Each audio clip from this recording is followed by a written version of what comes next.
A palavra sempre será a última palavra.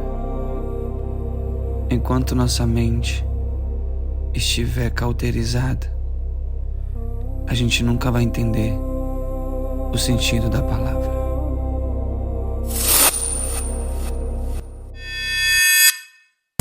Fala, meu povo, mais uma vez aqui no podcast Mente Antes e Depois, com uma pessoa incrível que tá todo mundo esperando por essa entrevista, tá todo mundo ansioso, né? Sim. O pessoal do Morar Melhor, tá todo mundo lá ansioso Tá, para ver o muito. trabalho, né, seu com as mães atípicas, né? Sim. Então, hoje estou aqui com Silvana. Silvana, Muito bom, Thiago, tá aqui. Se apresente para as pessoas o seu nome e qual o seu trabalho que você tem feito hoje em dia. Meu nome é Silvana e hoje em dia eu tenho acompanhado mães atípicas que têm filhos especiais, algumas coisas, dando orientação, conversando com ela, Thiago, por quê? Ser mãe atípica hoje em dia não é como antigamente. Antigamente nós não chamava de mãe atípicas, né? E a mãe atípica, ela sofre dores pela sociedade. E nós não temos, muitas vezes, o recurso da sociedade, nós não temos orientação da sociedade. Tem aquele esquema todo que fala que tem médico, tem isso, mas coloca no CIRREG, coloca ali, vê isso. E não acontece. Então, assim, eu converso com algumas mães atípicas que acabaram até descobrindo que o filho de 24 anos é autista ou tem algum problema nesse sentido, liga chorando, Silvana, o que eu vou fazer agora? O meu mundo acabou. Eu digo, pô, eu já vivo esse mundo há 18 anos. E eu sei que dói ser mãe atípica, porque, como eu falo, não é uma coisa de brincadeira, não é aquilo que a pessoa posta nas redes sociais muito. Ser mãe atípica, como o pessoal fala, é mãe guerreira, é uma estrutura de ferro, é isso, mas não é. É uma máscara que muitas vezes tem que estar com um sorriso no rosto para não mostrar para o filho a fraqueza, para não mostrar para ele. E ainda tem a rejeição do marido, a rejeição da família, a rejeição da sociedade, mas a pior rejeição, Thiago, de uma mãe atípica é ver seu filho ser rejeitado pela família e ver você ser chamada de mãe fresca, mãe que quer chamar a atenção. Então, eu acompanho muitas mães atípicas porque elas têm depressão, têm ansiedade e têm síndrome do pânico. E como eu passei por essa fase todinha, hoje em dia eu não tenho mais isso, mas eu conheço mãe que muitas vezes chega, Silvana, que eu tenho grupos no WhatsApp, nós temos grupos. Mana, hoje eu quero me matar. Eu tô com a faca aqui para me cortar. Eu disse, mano, não faça isso. Eu vou me matar e vou matar meu filho. Porque é uma dor insuportável que elas estão sentindo. Ou muitas vezes deixa a criança até no orfanato, por não querer ter, que diz que é um trabalho. Mas eu falo assim, eu aprendi isso em uma escola. Sim. Nós, quando vamos ser mãe, nós aprendemos tudo normal. Nós pensamos que os dedinhos vão ser normal, os pezinhos vão ser normal, tudo vai ser normal. É a mesma coisa. Thiago, tu imagina, tu vai viajar para a China, tu vai aprender toda a linguagem da China, a cultura da China. Mas lá tu pega o voo errado para os Estados Unidos. Tu não vai aprender tudo de novo? Sim. É igual ser mãe atípica. Quando você vai ter um filho, você imagina que a criança é saudável. Mas depois de uns 4 anos, você descobre que ele é um autista, uma criança especial. Sim. O teu mundo acaba. E o meu mundo acabou, eu digo assim, nesse sentido. Meu filho já tinha 5 anos, quando eu descobri que ele era autista. Ainda de ser um autista, tem um cisto cerebral. E o médico falava, tu tem que viver cada momento como único. Porque o teu filho vai, ainda de ser autista, teu filho nunca vai levar uma vida normal como as outras crianças. Sim. E o teu filho ainda vai morrer a qualquer momento, porque o cisto não tem como operar e pode estourar dentro da cabeça. Se teu filho desmaiar e tiver líquido, chama o ML. Se teu filho não tiver líquido, ele desmaiar, chama uma ambulância, porque ainda vai dar tempo de salvar. O médico deu 7 anos de vida para o meu filho. E hoje meu filho tem 18 anos. Nossa. Ele escreve página de Telegram. Ele gosta muito de ler. Nós temos 190 e poucos livros em casa de literatura brasileira. Ele cozinha, ele me ajuda em muitas coisas. O meu filho, ele é o meu suporte. As minhas filhas também são meu suporte. Mas eu sempre falo, meu filho é quem eu mais tô ali por perto. Sim. Tu já conheceu ele desde pequeno, então Uhum. meu filho ali é quem tá ali me rodeando o tempo todo. Sim. Mas na sociedade, tirando que eu tive, tá? Eu não tive apoio, eu falo, apoio do pai dele, apoio muito assim, parte da família teve muita rejeição, assim, para algumas pessoas da minha família, então nós se afastamos. O meu filho, ele não chega perto das pessoas, como tu já presenciou várias Sim. vezes isso. Então, para mim já é um costume. Eu defendo muito meu filho, é mãe leoa, como o pessoal fala. Sim. E eu falo, eu troco qualquer coisa, tirando Deus, isso eu não posso trocar. Eu troco qualquer coisa para cuidar do meu filho. Sim. Não me importa meus amigos, não importa. E as minhas filhas também fazem a mesma coisa. A minha família toda, que eu digo ali, que é minha família, faz a mesma coisa. Troca as coisas pelo meu filho. Nós vivemos mais o porte do meu filho. E eu agradeço muito, porque ser mãe atípica me aprendeu a ter mais amor às pessoas. Sim. Empatia, né? Empatia, porque ver a dor delas, elas chorar, elas se desesperarem, dói na alma. Dói muito. Então, assim, eu aprendi muito com as mães atípicas lá no Melhor MM15, que há pouco tempo que eu ganhei um apartamento, né? Lá, Parabéns. da prefeitura eu pago uma parcelinha, mas é meu apartamento lá. Conheço muitas mães atípicas lá dentro, que estão precisando de esporte, que estão precisando de ajuda, que tu já chegou a conhecer algumas delas. Entrando nesse assunto aí, só interrompendo um pouquinho, só para somar nessa conversa dela, a gente pegar um embalo para ficar mais gostoso, no dia 19/7 a gente teve a União Federal da Patrulha Aérea Civil, Sim. Lá no Morar Melhor 15, Sim. né? Que teve aquela grande ação social, Sim. teve aquele encontro de grandes enfermeiros, né? Sim. Várias pessoas estavam ali presentes. Como você se sente fazer parte dessa união da Patrulha Aérea Civil? Não tem nem explicação. É maravilhoso, porque ali eu pude ajudar outras pessoas, não só mães atípicas, mas outras pessoas com deficiência, outras pessoas que estavam assim, perdidas em algumas coisas. E sabe, foi o prazer de ver o sorriso das pessoas. Silvana, vamos Sim. agora entrar em um assunto mais voltado à nossa espiritualidade, à nossa fé, aquilo que a gente acredita, né? Uhum. Então, quais são as suas novas metas através da sua fé? Tiago, através da minha fé, as minhas novas metas eu acho que eu já alcancei tudo. Porque, como eu falo, a pessoa que era antigamente, hoje em dia é uma pessoa completamente diferente. A sua mente antes, né? Antes, é que é uma mente bloqueada para Deus. Eu não vou mentir, eu não acreditava em Deus. Para mim, Deus não existia. Era um conto de fada. Então, assim, hoje em dia, Deus ele me deu tudo. O que eu não tinha, hoje em dia eu tenho, que é paz. Sou cristã, né? Não escondo isso de ninguém. Mas hoje em dia eu tenho paz. Eu não tenho mais aquela obsessão do suicídio, porque eu tentei várias vezes o suicídio. Não tenho mais depressão, não tenho mais ansiedade. Hoje em dia eu consigo dormir, eu consigo comer, eu consigo respirar. Então, assim, eu alcancei tudo, Deus me deu tudo que eu tenho. Então, para mim, eu não preciso de nada. Porque não tem mais nenhuma meta alcançada. Nenhuma meta, porque tudo ele está me dando.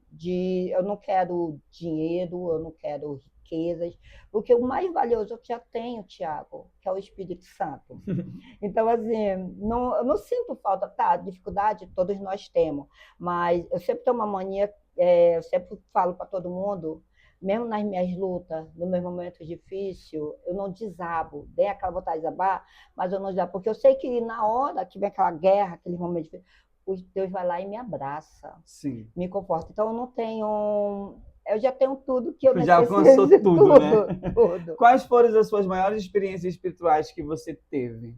Tiago, uma das maiores experiências espirituais. Acho assim que foi o segundo infarto.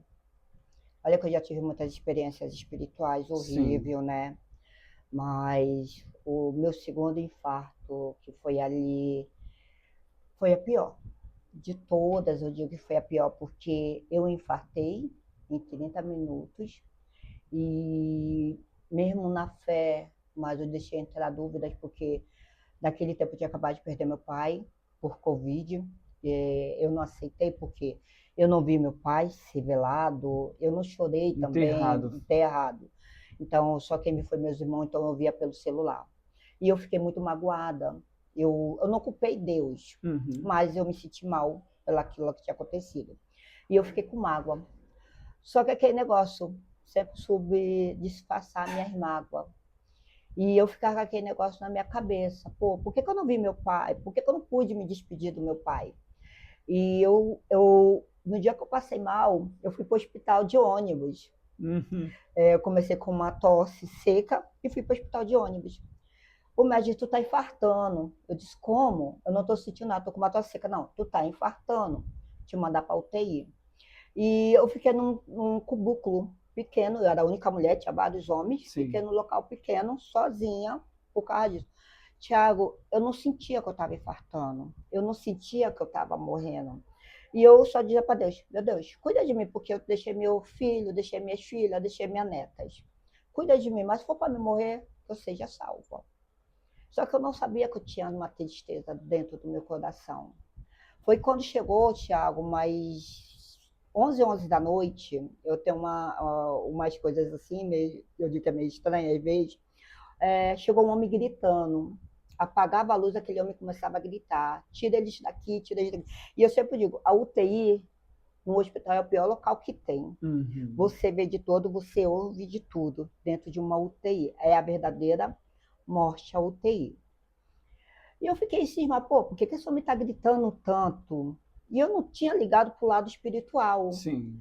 Eu disse, por que esse homem está gritando todo? Quando chegou o médico e disse, Silvana, eu posso te pedir um favor? Tem como tu trocar de lugar com esse senhor? Porque ele está gritando. Se apagar a luz, ele passa mal. E com a luz acesa, ele consegue ficar tranquilo. E a UTI estava toda agitada. Sim. Era a pessoa, ele começava a gritar, aqueles que estavam dormindo, assim eu digo dormindo, que estavam em coma, os coisas dos batimentos cardíacos começavam a acelerar. E o meu não estava acelerando, os médicos disseram, tu está normal. Eu disse, estou normal. Eu disse, tu não está assistindo nada? Eu disse, não, estou assistindo nada. Só que quando aquele homem, eu disse, eu vou trocar de lugar. Tiago, quando aquele homem passou pelo meu lado aquela noite, eu senti um aperto no meu coração. Eu fiquei pálida, comecei a passar mal. Eu disse, meu Deus, cuida da minha alma. Foi só que eu fiz falar. E o médico olhou para minha cara e disse, Silvana, tu tá passando bem? Eu disse, eu tô com um pouco de dor. Ele disse, vai deitar. Eu deitei do lado de um ateu e do lado de um judeu. E eu estava com um livro de uma pessoa de dentro da igreja. Sim. E com a Bíblia. Eu fui tão criticada, dos dois lados, que eu comecei a chorar. Eu chorei igual criança, eu disse, meu Deus, onde que o senhor me meteu? Eu chorei. Tá, quando foi na hora de manhã, disse, tu vai fazer o cateterismo agora de manhã. Tiago, o médico não achava a minha veia. Ele ficou desesperado. E eu só olhei para a cara dele e disse, o senhor tem certeza que o senhor vai conseguir fazer essa cirurgia? Ele largou, Tiago, assim, os materiais na mesa. Abaixou a cabeça e orou. Eu disse, meu Deus, eu vou morrer hoje. Eu não teve tempo de me despedir da minha família. Foi a primeira coisa que eu pensei. Eu não pensei nem para Deus salvar minha alma. Eu pensei no meu filho, na minha filha, na minha neta. Foi as primeiras pessoas que eu pensei, foi na minha família. Ele disse, Silvana, Deus está no controle. O médico falou isso. E eu não sabia que a metade dos médicos não são cristãos. Eu disse, bora ver o que vai acontecer. Tiago, eu estava dopada de anestesia, porque foi na minha perna. Na hora que ele enfiou a agulha, eu senti. A agulha entrar dentro do meu corpo e acertar o meu coração. Na hora que ele acertou minha pressão, foi no pique e abaixou. Na hora que abaixou, o médico disse, ela está tendo um infarto. Ela está morrendo. Tiago, eu vi o lado direito e o lado esquerdo. A parede do hospital, a da cor dessa minha camisa, apareceu um buraco. Aquele buraco cheirava a enxofre. E eu ouvia pessoas gritando, pedindo socorro. Saiu 4 monstros de dentro daquele buraco. Até hoje eu estou falando nesse meu braço. A corrente grudou. Eu vi a minha alma ir ser puxada para o inferno.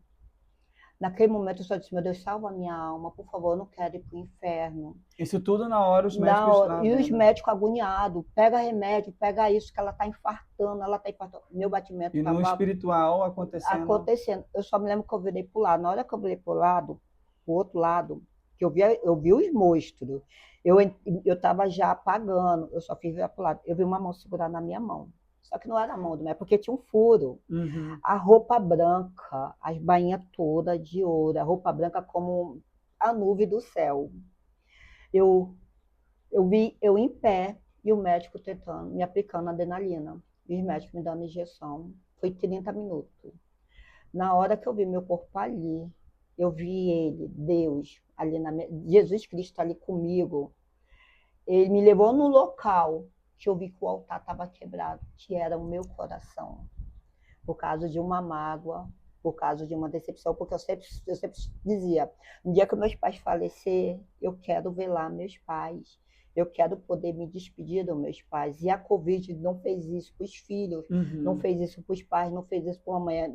Levaram nossas famílias, a Covid levou nossos parentes, sem nós poder Se despedir. se despedir. Então aquilo ali foi uma dor para mim. Só que quando eu vi meu altar quebrado, que era o meu coração, eu vi o altar rachado, eu me ajoelhei ali e ele estava ali. Eu não vi o rosto dele, porque não tem como ver o rosto de Jesus Cristo, mas eu vi as vestes dele, eu pedi perdão na hora. Quando o médico, eu voltei ao meu normal, o médico disse, tu infartou por 30 minutos. Tu morreu e tu voltou. Deus, o médico falou na minha cara, Deus te deu uma nova chance. Então, hoje em dia, eu agarro essa chance com unhas e dentes. Essa foi sua maior experiência com a Foi de espiritualidade? todas que eu já passei, eu digo assim, essa foi, tirando que já fui ao inferno, já fui ao céu, mas essa foi, assim, uma das minhas maiores experiências que eu digo. E o que Deus é para você? Meu universo, o meu tudo, é o ar que eu respiro. Sem Deus eu não posso viver. Se eu viver sem Deus eu morro, para tudo. Então, é meu pai, é meu amigo, é meu marido. Eu sou filha amada de Deus, que eu achava há 10 anos, 11 anos atrás, né, que eu não tinha direito de salvação, que se fosse do tempo de Moisés, eu ia ser apredejado. Então, Deus, ele colocou seu único filho para nos salvar. Então, assim, Deus é meu tudo. Eu não preciso não tem como substituir Deus na minha vida por nada. Você falou sobre correntes espirituais, né? Que Sim. prenderam seus braços. E era exatamente sobre isso que a gente iria fazer essa pergunta. Quais correntes espirituais que lhe prendiam a sua mente de evoluir? Você acha que hoje, um exemplo, a gente vai entrar num assunto bem, bem sério. Sim. Você acha que hoje você consegue colocar Deus, como você acredita, em tudo na sua vida? Porque existem pessoas que limitam Deus. Sim. Como é limitar Deus? Não, eu não vou na Umbanda porque lá não acreditam em Deus. Um exemplo que a gente mais escuta. Eu não vou em certos lugares, eu não vou. Então existe esse preconceito chamado religiosidade. Sim, existe. Você acredita que Deus está em um todo ou ele está só em um lugar? Eu acredito que Deus está em todo lugar, porque é Deus que nos faz viver. É Deus que dá o ar para nós respirar. Então, hoje em dia, eu acredito que Deus está em todo lugar. Porque antigamente eu não acreditava, como eu te falei, eu não acreditava em Deus. Eu acreditava em outras coisas, menos em Deus. Então, para mim, não importa se for na Umbanda, porque eu acredito, ali também tem umas coisas que não são, não vou dizer que é o certo, não é. Mas eu acredito que Deus está ali para ajudar, de algum jeito, para tirar aquelas pessoas que querem sair daquele local com uma nova vida. Então, para mim, Deus está em todo lugar. E eu não vou discriminar as pessoas por causa ela é da Umbanda, se é do Candomblé, porque Deus que fez a gente. Sim. Então, Deus fez a gente e nós temos um livre-arbítrio de decisão, de escolha. Então, as pessoas elas escolhem aonde elas querem. Primeiramente, quero agradecer pela sua presença, agradeço pela sua energia, pelas suas dicas espirituais que você nos deu. Eu tenho certeza que daqui para frente as pessoas vão ver seu trabalho, vão acompanhar, né? As pessoas vão estar ali somando e a gente pede agora você dentro de casa para patrocinar, para você estar com a gente também nesse trabalho, né? Com as irmãs atípicas, com a Patrulha Aérea Civil também. Sim, com a Patrulha Civil. E eu agradeço também por tudo, por tudo. Você é um ser de luz. Diga aqui seus agradecimentos finais. Eu agradeço por estar aqui nesse momento. Muito obrigado, Titi, por estar aqui. Pela experiência, que foi uma experiência sensacional, Gratidão. super real, gratidão. E através disso que aconteceu hoje, desse podcast Mentes Abertas, como eu vejo assim, vou poder ajudar muito mais. Não só a mãe atípica, mas pessoas que estavam com a mente fechada, com a mente bloqueada. Exatamente. Então, eu agradeço a esse momento, foi maravilhoso. E temos top. muitos projetos pela frente, temos muitas palestras pela frente. Sim, vamos ter ótimas palestras Sim. e ótimas novidades. Exatamente. Muitas novidades Aguardem. agora. Aguardem. É isso aí. Sim, tia. Obrigado. De nada.